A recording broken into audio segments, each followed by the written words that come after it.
Assalamualaikum warahmatullahi wabarakatuh. Innal hamdalillahi nahmaduhu wa nasta'inuhu wa nastaghfiruh wa na'udzu billahi min shururi anfusina wa sayyiati a'malina. Man yahdihillahu fala mudilla lahu wa man yudlil fala hadiyalah. Ashhadu an la ilaha illallah wahdahu la syarika lah wa ashhadu anna Muhammadan abduhu wa rasuluh.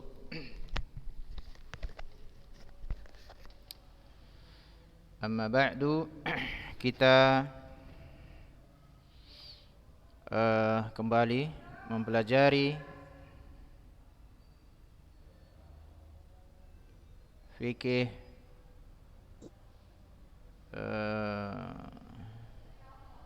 nikah ya, fikih nikah. Baik.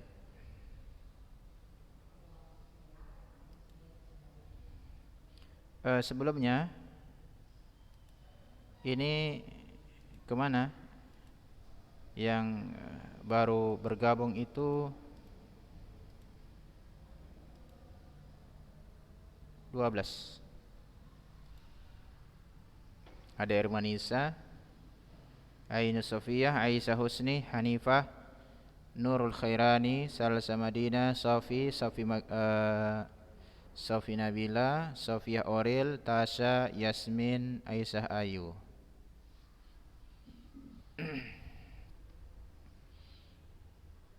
Dengar suara Ustaz? Ya, ada Ermanisa, dengar suara Ustaz? Yalah. Dengar suara Ustaz enggak ini? Hah? Iya, Salsa.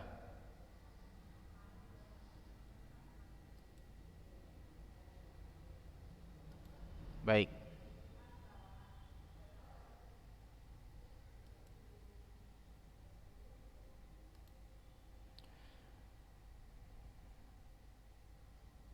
Oke.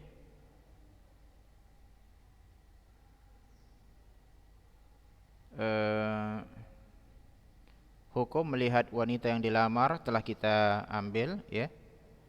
Selesai.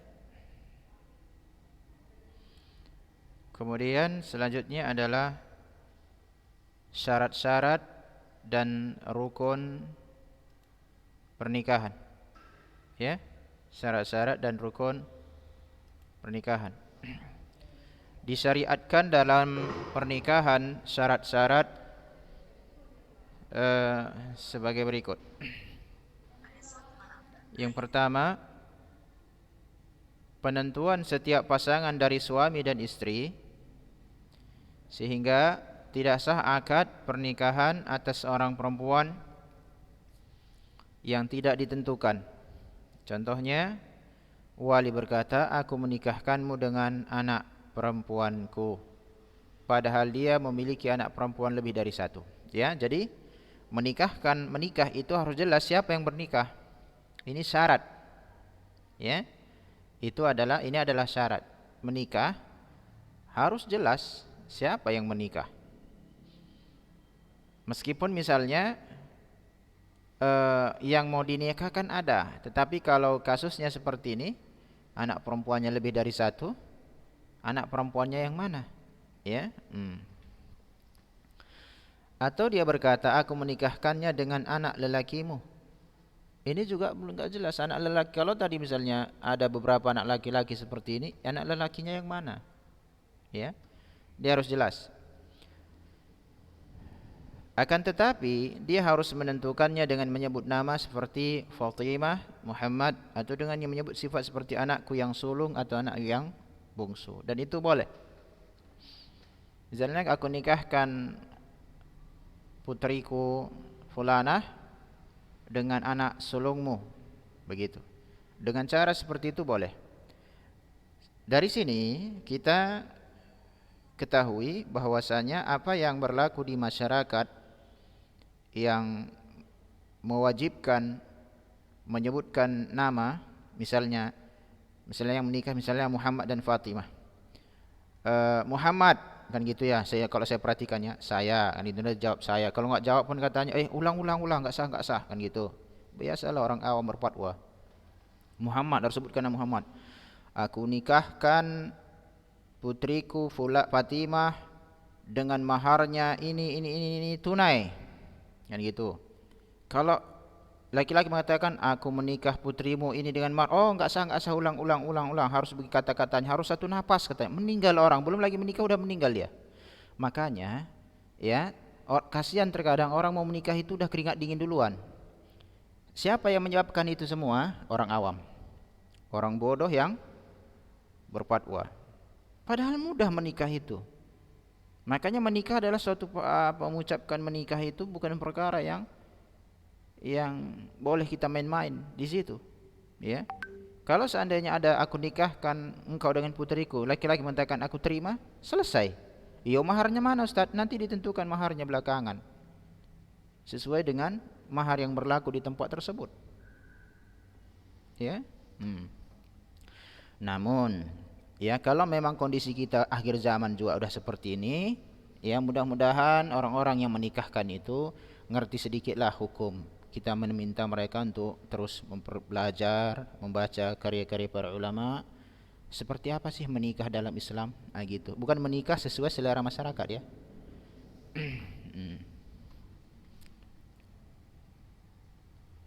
Yang kedua, kerelaan dari masing-masing mempelai pengantin terhadap pasangannya. Maka enggak ada istilah jodoh. Yang kau telah aku jodohkan dengan ini gitu. Tidak ada, kerelaan. Maka pernikahan karena dipaksa tidak sah. Pernikahan karena dipaksa tidak sah. Perjodohan tidak sah. Berdasarkan hadis Abu Hurairah, Rasulullah sallallahu alaihi wasallam bersabda, "La tunkahul aimu hatta tusta'mar, walal bikru hatta tusta'dzan." Janda tidak boleh dinikahkan sehingga dimintai pendapatnya, dan gadis tidak boleh dinikahkan sehingga diminta izinnya. Jadi kalian menikah diminta izin. Itu ada yang mau menikah, mau melamar tuh, gimana? Mau enggak? Oh, dilihat dulu lah, nazar dulu kan gitu ya. Setelah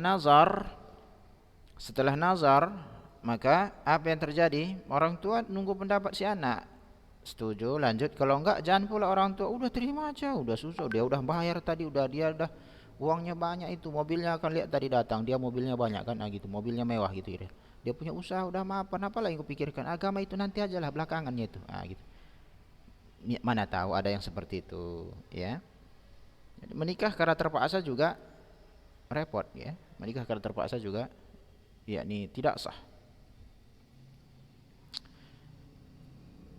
Tidak boleh dipaksa, ya. Oleh karena itu, kalau janda dinikahkan, dia harus minta pendapat. Bagaimana menurutmu menikah? Ini ada laki-laki begini mau menikah gitu.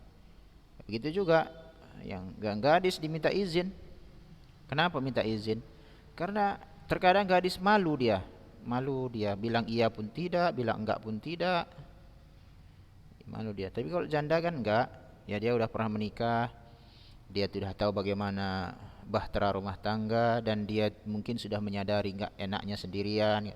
Kalau anak perempuan kan gitu, dia memang asalnya kan masih sendirian terus, orang tuanya yang ngurus. Yang masih gadis maksud saya. Ya, tak izin. Yang ketiga ya talibat, ya, perwalian. Ada wali dalam nikah. Maka tidak bisa menikah itu wanita yang menikahkan seorang wanita kecuali walinya. Ini yang nanti kita sebut dengan istilah yakni wali asabah, wali yang yakni yang kalau dia saudara, dia yang mengasabahkan dia atau ayahnya, ya, atau wakil ayahnya kalau diwakilkan. Berdasarkan sabda Nabi, la nikaha illa bi wali. Tidak sah suatu pernikahan kecuali dengan adanya apa? Wali. Enggak boleh mereka saja di situ. Tak ada wali, perempuan menikahkan dirinya. Aku nikahkan diriku untukmu, aku terima, kata laki-laki itu langsung misalnya. Ini enggak sah. Ya. Oleh karena itu jangan misalnya kawin lari, itu yang sering terjadi. Kawin lari dia, enggak setuju orang tua, bawa lari. Ya, dan lain sebagainya.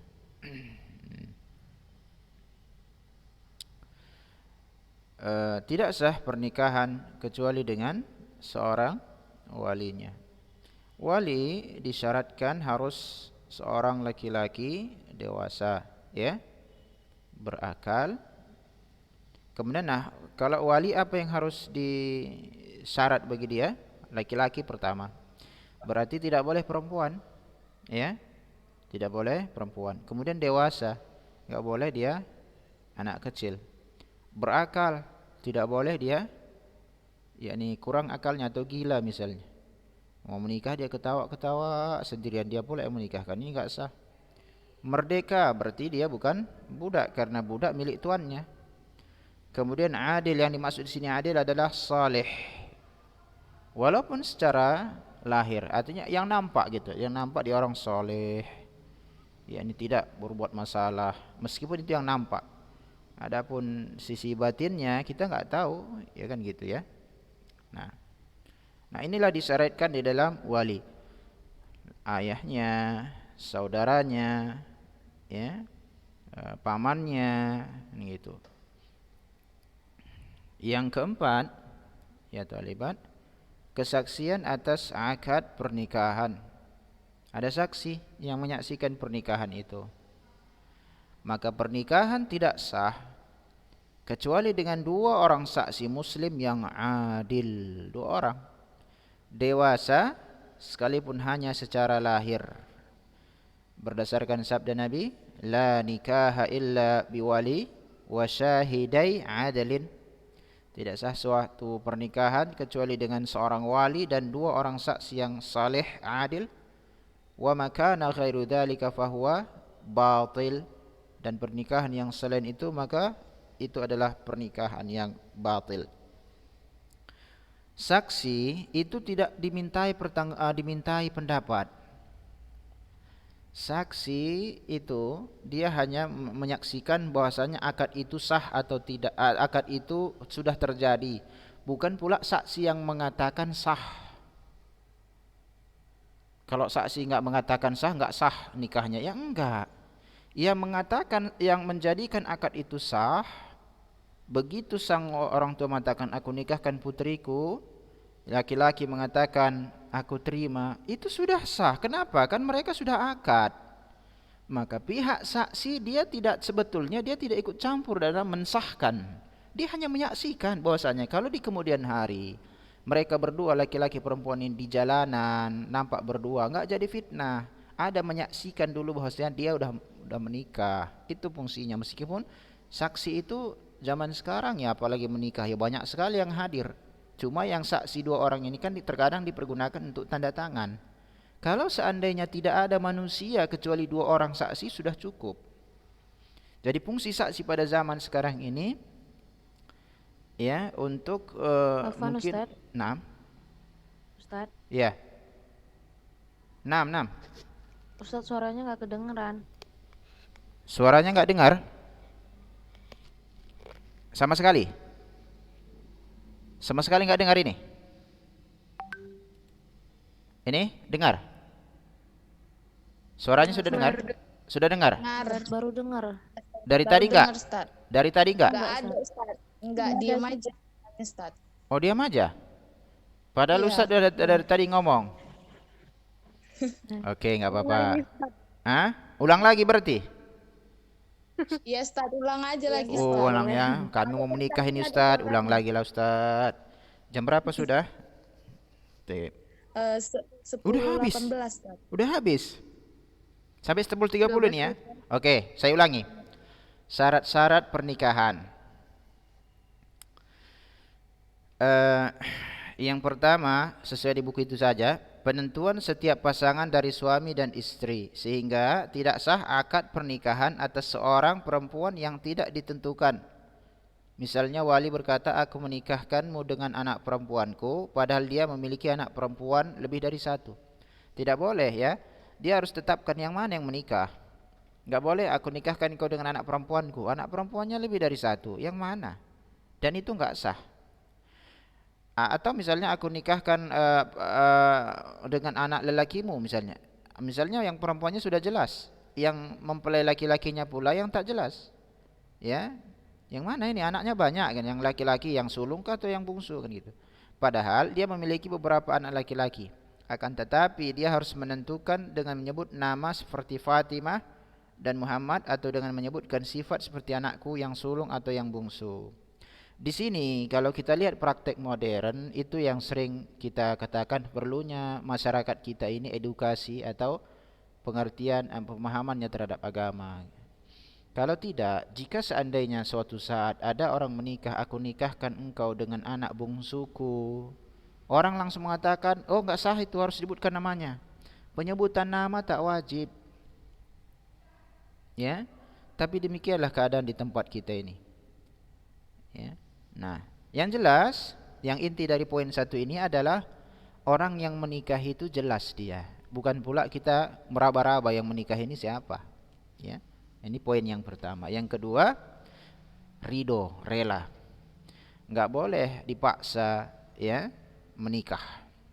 Gitu ya. Biasanya kan dipaksaan itu yang perempuan, ya. Oleh karena itu Rasulullah mengatakan, la tunkahul ayyimu hatta tusta'mar walal bikru hatta tusta'dzan. Pernikahan dipaksa itu tidak sah, ya. Di sini katakan janda tidak boleh dinikahkan sehingga dimintai pendapat. Tanya dia dulu, mau menikah, begini dan lain sebagainya, ya. Enggak boleh misalnya tiba-tiba datang ayahnya atau saudaranya, tadi udah kami nikahkan engkau, biar engkau jangan sendirian lah, kan udah selesai iddahmu, udah menikah itu suamimu datang. Lah, oh enggak boleh. Enggak boleh. Ya. Atau gadis tidak boleh dinikahkan sehingga dia diminta izin. Ya. Diminta izin, tanya dulu. Kenapa diminta pendapat janda perempuan yang gadis minta izin? Karena janda ini kan dia sudah berpengalaman, dia sudah pernah yakni berumah tangga, dia sudah merasakan bagaimana kebersamaan dengan suami, lalu sekarang dia tiba-tiba menyendiri.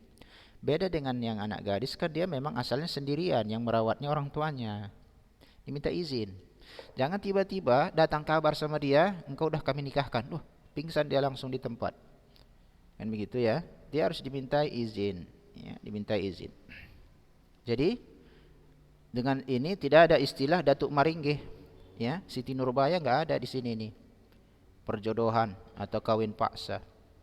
Tidak ada dalam Islam itu, ya. Setelah yang ketiga ada wali. Wali, ayah, saudara, paman, itu wali. Ya, harus ada wali yang ketiga ini. Dalilnya la nikaha illa biwali, tidak sah pernikahan kecuali dengan wali. Makanya hati-hati, jangan sempat ya, karena orang tua tak setuju ya. Mudah-mudahan Allah melindungi kita semua, melindungi anak-anak ustaz dan segala macam. Hati-hati dengan medsos.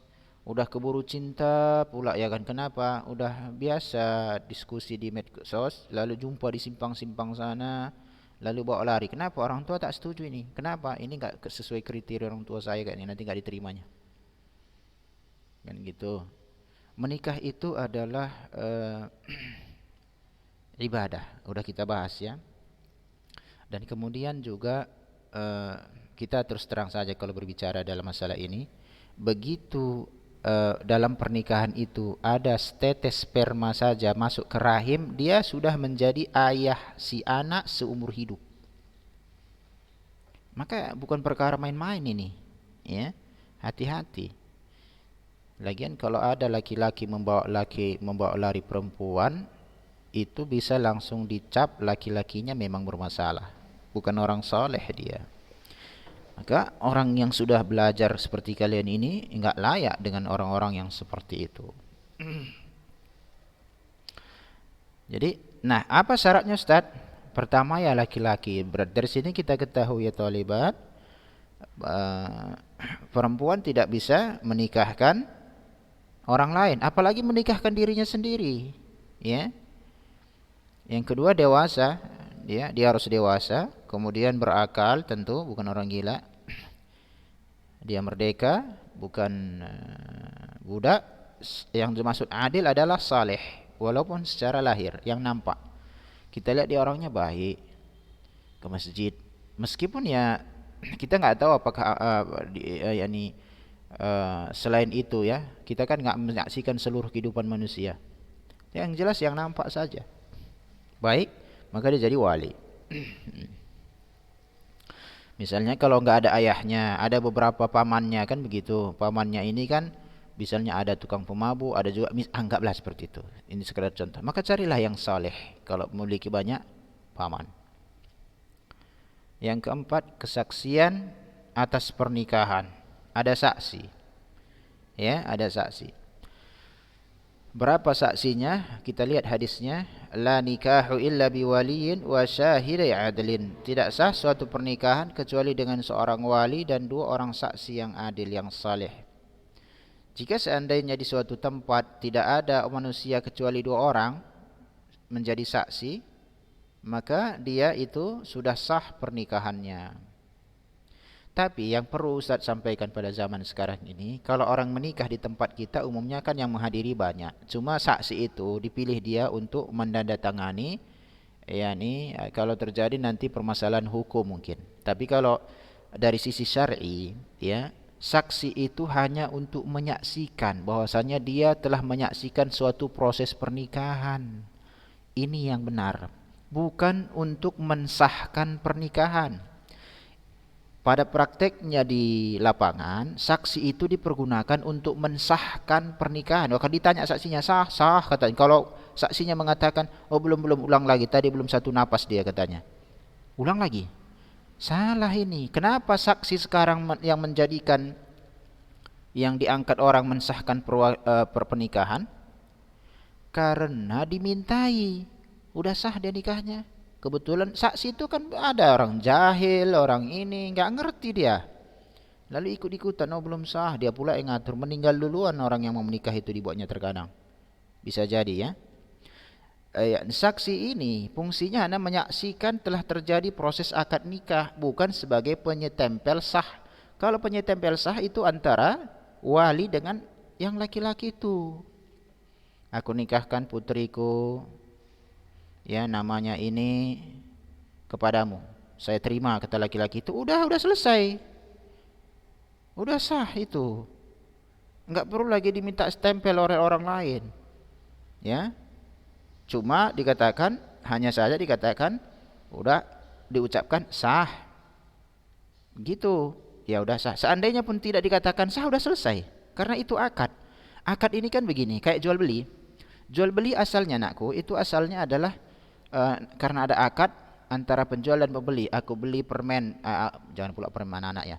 Aku beli misalnya apa kita buat dia, pakaian. Aku beli pakaian ini. Aku menjual pakaian ini, kan gitu. Aku membelinya dengan harga sekian. Sah. Kan pada zaman sekarang nggak perlu lagi, misalnya aku udah ada harga, kita beli, begitu kita bayar akad selesai. Sah dia sebetulnya, sah dia. Dan gitu. Pernikahan pun begitu. Begitu akad terjadi itu udah sah. Selama ini tadi terpenuhi. Ya, ini terpenuhi. Pernikahan itu ada yang mau dinikahkan, rela, enggak pula dipaksa-paksa. Kemudian ada walinya, kemudian saksi. Ini 4 komponen ini syarat pernikahan. Bukan wali nanti yang misal saksi itu pula yang kita mintai untuk mengatakan sah. Kalau belum katanya belum. Enggak. Seandainya pun dia diam saja saksi itu, akad itu udah selesai. Kenapa? Udah terjadi akad antara wali dengan si menantu yang udah menjadi menantu. Ya. Itu dia secara hukumnya dalam Islam. Tapi bagaimanalah kita hidup di negeri yang semua orang berfatwa? Akhirnya mau tidak mau, karena kita khawatir nanti malah ribut, ya kan, kita diam juga akhirnya. Kenapa? Nanti nggak jadi nikah, ya kan? Begitu. Saya pun dulu begitu kok. Diam, saya disahadatkan lagi Ustaz lagi. Padahal baru sholat subuh tadi paginya. Paginya menikah, syahadat lagi. Semester 7 syariah lagi Ustaz, disyahadatkan lagi balik. Apa enggak sedih kali kan begitu ya? Kayak belum Islam aja awak ini dibuat. Tapi begitulah di zaman sekarang ini, orang awam berfatwa membuat kita susah semua dibuatnya. Taib. Nah, ada 4 ya. Itu ada 4. Kemudian yang kelima, disyaratkannya kesaksian dalam pernikahan adalah bentuk kehati-hatian untuk menjaga nasab dan antisipasi kekhawatiran pengingkaran terhadap nasab. Begitu. Mana dulu saksinya dia menikahin ini? Ini anaknya atau tidak ini? Ya saya sudah melihat dia dahulu menikah kok, kan gitu. Ini ya. Jadi kenapa saksi diperlukan? Ini dia. Ini tolong dipahami yang ini. Bukan sebagai penyetempel itu sah atau tidak. Kalau di masyarakat kan enggak, saksinya ditanya, mana saksi? Udah sah ini pernikahannya? Sah, kata saksi sah. Kalau saksi mengatakan, oh belum, lafaznya tadi enggak kayak gitu, harus diulang lagi, ulang lagi balik. Kan gitu. Ini keliru itu. Ini lahir zaman ini. Ya. Fungsi saksi itu hanya untuk ini. Menjaga nasab, mana tahu si laki-laki mengingkari. Ya, diingkarinya anaknya. Maka dipanggil, mana dulu saksi mereka menikah? Ini dia. Meskipun zaman sekarang sudah sangat mudah kan. Kenapa mudah? Karena yang menyaksikan kita menikah itu udah ramai di rumah itu. Zaman sekarang. Ya, udah ramai. Ya, cuma saksi yang ditentukan itu fungsinya nanti untuk nanda tangan, untuk sebagai dokumentasi atau dokumen negara, itu saja. Ya. Pada zaman sekarang maksud saya. Yang kelima, supaya rukun kita ambil pekan depan, tidak adanya penghalang untuk kedua mempelai yang dapat menghalangi pernikahan, baik hubungan nasab. Enggak pula abang adik menikah kan gitu ya. Seperti susu, saudara sepersusuan, hubungan pernikahan misalnya. Hubungan pernikahan itu seperti yakni anak tiri. Ya, anak tiri enggak boleh dinikahi, meninggal ibunya kan begitu ya. Lalu anak tirinya dinikahinya enggak boleh. Ya, anak bawaan istri misalnya, tidak boleh. Perbedaan agama juga enggak boleh. Jangan nanti kalian didatangi yakni orang kaya ya kan, agama Buddha atau Kristen misalnya, enggak apa-apa lah, yang penting hartanya banyak, rugi kalian. Dan sebab-sebab lainnya, contoh salah satunya dalam keadaan ihram, baik dengan haji dan umrah, kan enggak boleh melakukan akad sewaktu ihram. Umrah, haji dan umrah sewaktu dia berihram itu tidak boleh, yakni melaksanakan akad nikah di situ, ya. Demikian ya Taliban. Sudah selesai ya. Habis ini kemarin kan ulumul Quran itu Ustaz enggak sempat ya karena masih ada urusan. Ini Ustaz rekamkan. Jadi kalian belajarnya melalui link video saja. Masalah ulumul Quran ya. Baik, demikian insyaallah pada pertemuan berikutnya kita masuk rukun-rukun pernikahan. Syaratnya sudah kalian kenal, sudah kalian ketahui. Kemudian kita akan memasuki rukun-rukun pernikahan hari Sabtu insyaallah. Baik. Assalamualaikum warahmatullahi wabarakatuh. Waalaikumsalam warahmatullahi wabarakatuh. Waalaikumsalam warahmatullahi wabarakatuh.